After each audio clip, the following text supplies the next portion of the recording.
اور جو چیز تمہارے دائیں ہاتھ میں ہے اس کو ڈال دو، وہ سب کچھ نگل جائے گی جو انہوں نے بنائی ہے۔ جو چیزیں بنائی ہے جادوگری کے ڈھونگ ہے اور جادوگر فلا نہ پائے گا۔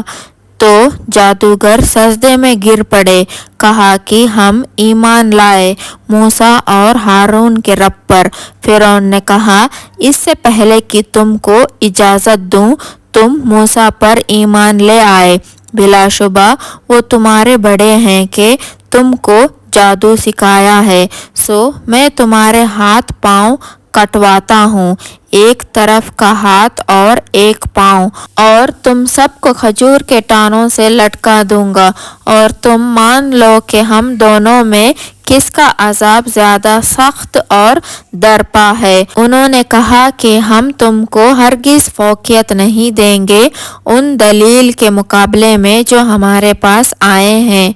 اور اس ذات کے مقابلے میں جس نے ہم کو پیدا کیا ہے، تو جو چاہے سو کر لو، تم تو صرف اس دنیا میں کچھ کر سکتے ہو۔ بس اب تو ہم اپنے رب پر ایمان لا چکے تاکہ وہ ہمارے گناہوں کو بخش دے، اور جو تم نے ہم پر زبردستی کی جادو میں وہ بھی معاف کر دے، اور اللہ بہتر ہے اور باقی رہنے والا ہے۔ جو بندہ اپنے رب کے پاس گنہگار بن کر آئے گا تو اس کے لیے دوزخ ہے جس میں نہ مرے گا اور نہ جیے گا، اور جو بندہ اس کے پاس مومن ہو کر آئے گا اور اچھے کام کیے ہوں گے تو ان کے لیے بڑے بڑے درجات ہوں گے،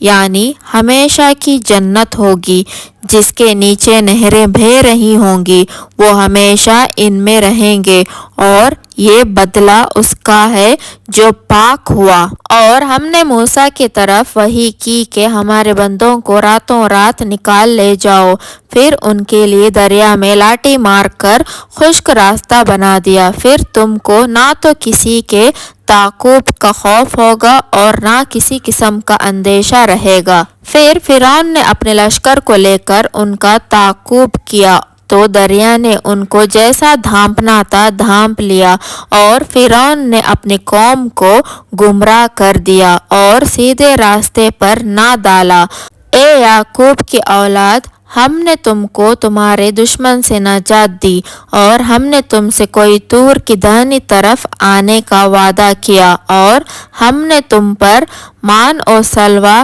اتارا۔ پاکیزہ چیزیں جو ہم نے تم کو دی ہیں کھایا کرو، اور اس میں حد سے تجاوز نہ کرنا، ورنہ تم پر میرا غضب نازل ہوگا، اور جس پر میرا عذاب نازل ہو گیا وہی تباہ ہو گیا۔ اور جو توبہ کر لے اور ایمان لے آئے اور اچھے کام کیے پھر سیدھے راستے پر چلے تو میں اس کو بخش دوں گا۔